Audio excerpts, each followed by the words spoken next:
Dear friends in Jesus Christ, I wish a grace-filled evening to you all. Today we are at the third reflection on the Pastoral Letter 2020. Just for a recap, we all know that we are reflecting on the third part of the Pastoral Letter that speaks and suggests concrete ways of effective witnessing to Christ in our contemporary times. Today, we will try to reflect on the third point that reads as follows: by reinvigorating or revitalizing the indifferent.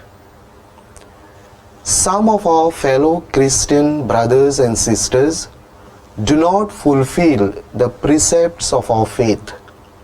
Some remain far away from the church, and some others are found joining groups working against the Catholic faith. It is the responsibility and concern of every member of the church to strengthen the faith of such brothers and sisters.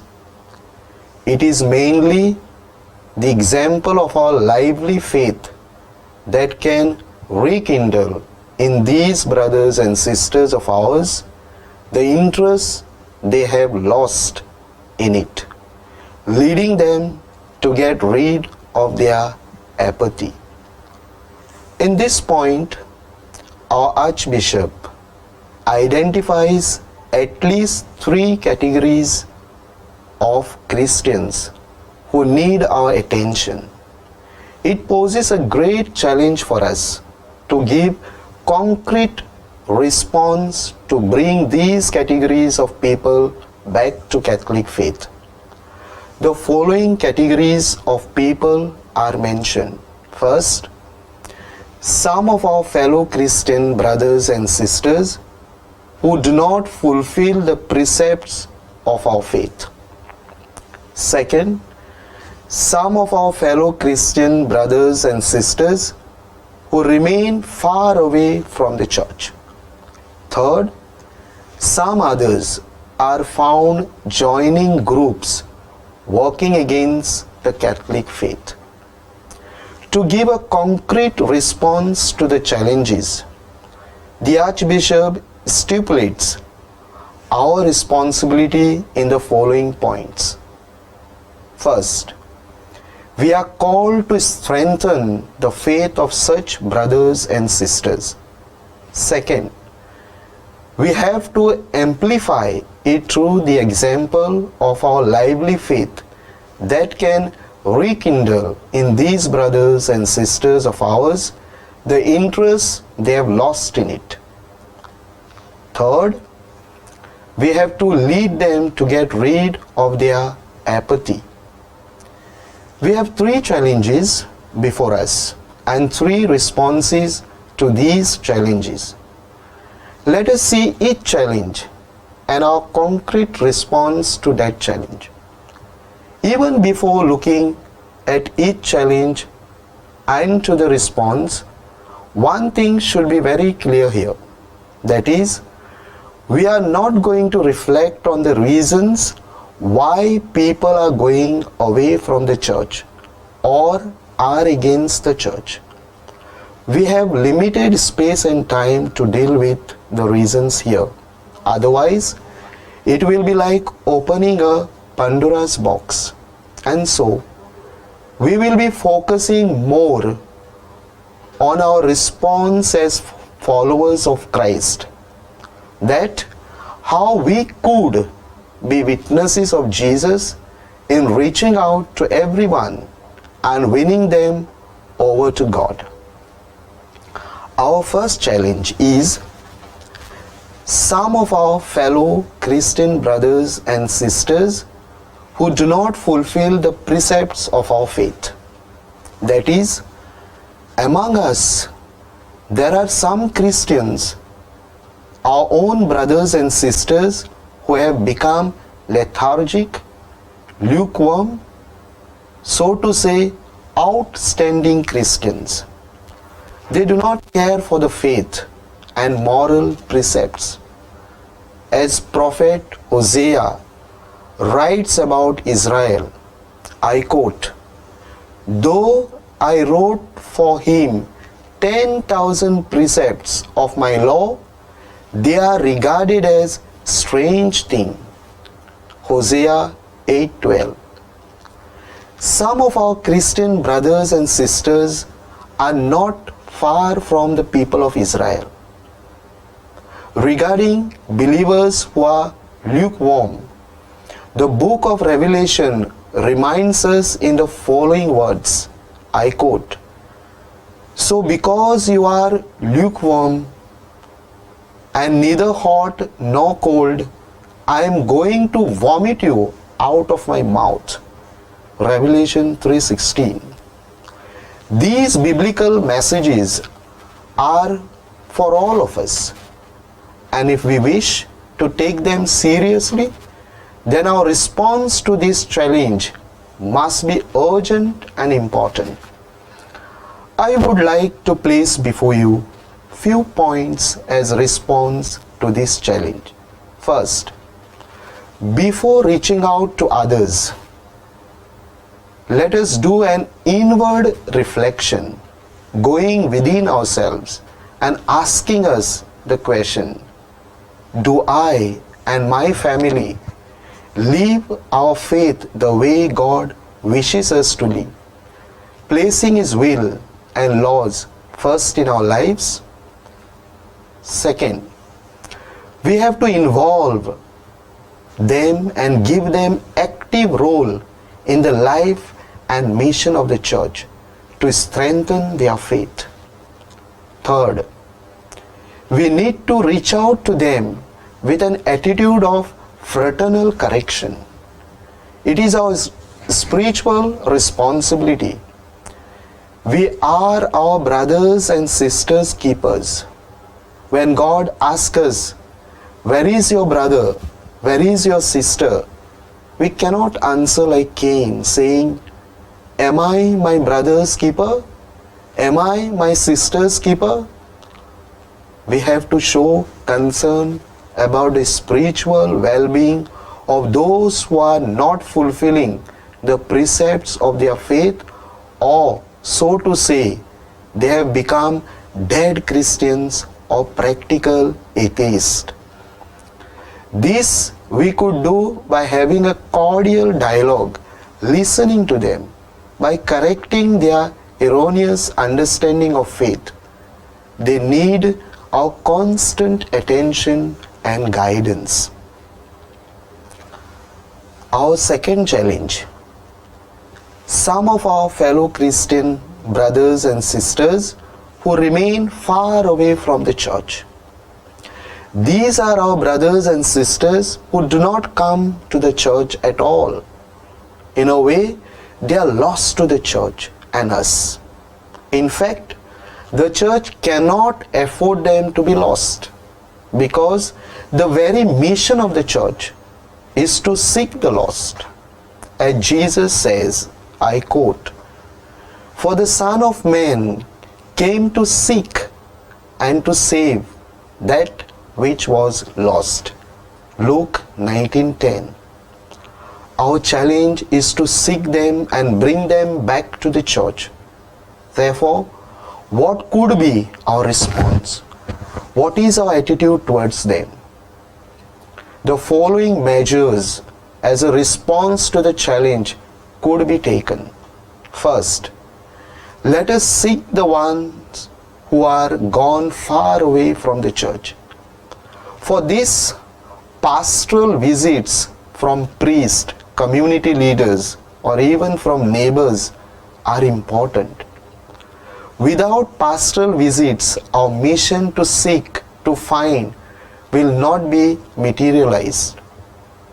As we see Jesus going in search of the lost, we have so many examples in the Bible. Zacchaeus, Matthew, Samaritan woman, lost coin, lost sheep, We need to have, so to say, smell of the lost, those who are far away from the mother church. When a son or a daughter is gone far away or is lost, the mother church cannot but go out in the streets to seek and to find the lost children. Second, once we identify them, there should not be an attitude of condemnation, but one of love, care, concern, and most importantly, a joyful and welcoming attitude. In the parable of the prodigal son, when the lost son comes home, there is joy and celebration in the house hosted by the father. For this son of mine was dead and is alive again. He was lost and is found. So they began to celebrate. Luke chapter 15, verse 24 and following.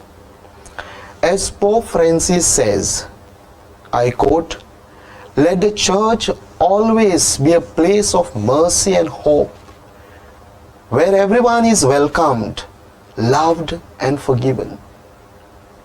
Third, the pastoral care of the lost and found should be constant and continuous.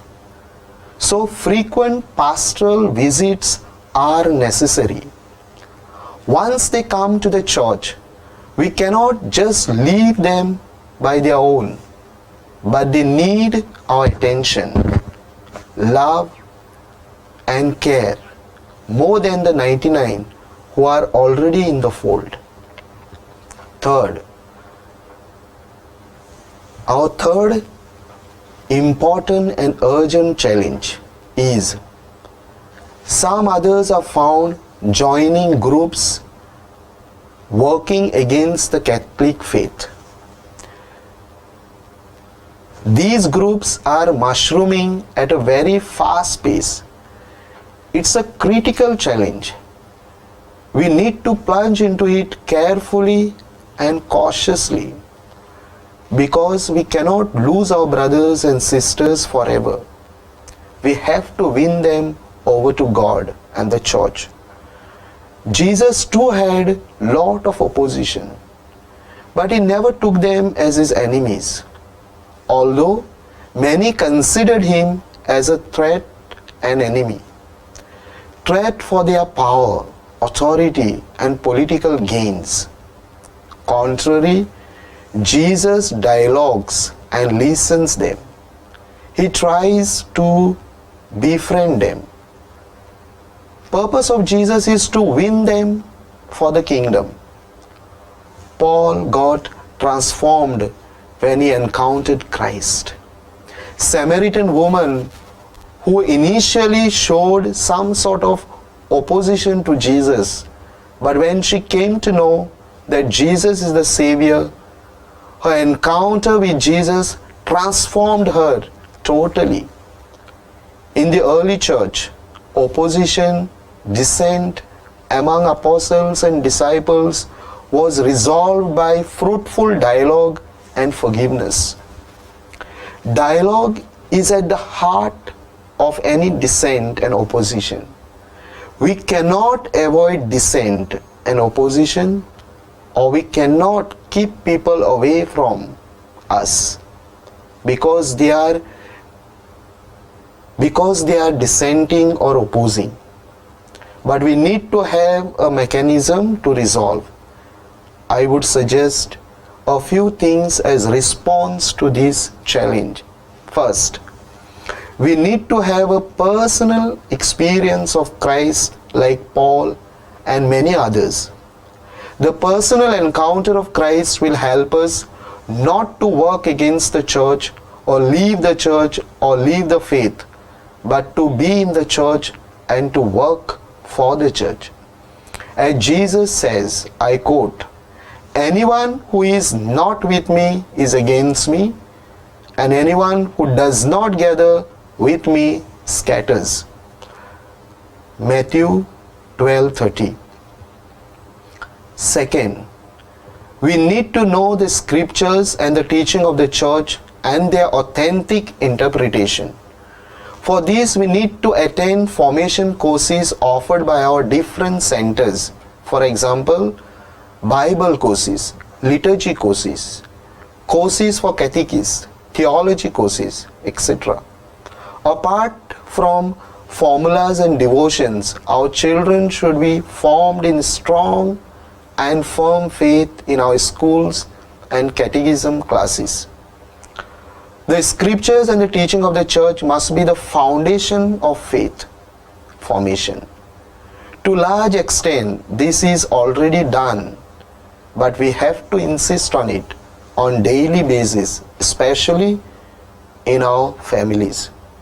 As St. Paul writes about his own experience of knowing Christ, I quote, "More than that, I count all things to be loss in view of the surpassing value of knowing Christ Jesus my Lord, for whom I have suffered the loss of all things, and count them but rubbish, so that I may gain Christ." Philippians 3:8.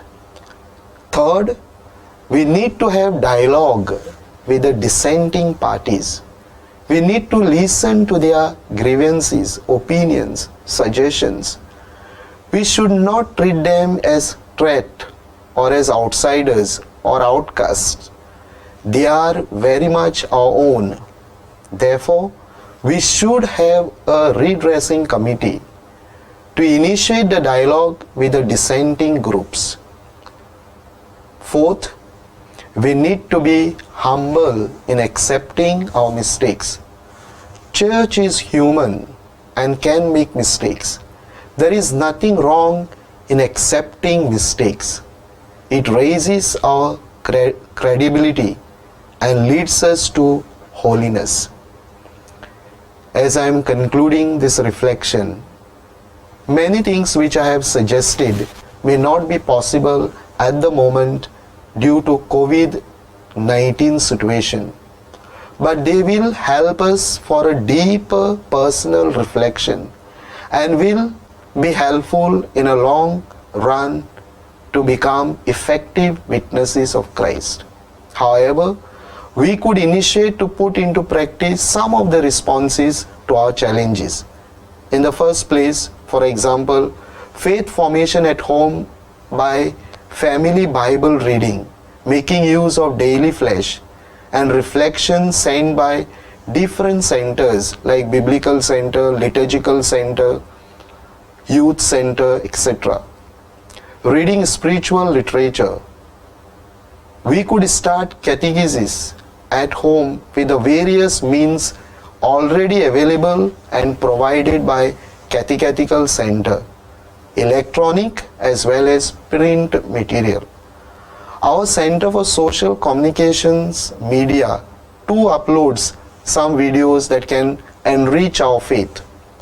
Our Biblical Center is preparing some short videos and they will be shortly uploaded on official social media of the center. They too will help us to strengthen our faith. Secondly, we could reach out to people through phone call, messages and social media, giving positive vibes, telling one another that we care. I will end my reflection with a quote from Pope Francis. He says, I quote, "We should not simply remain in our own secure world, that of the 99 sheep who never strayed from the fold, but we should go out with Christ in search of the one lost sheep, however far it may have wandered." Thank you and God bless you.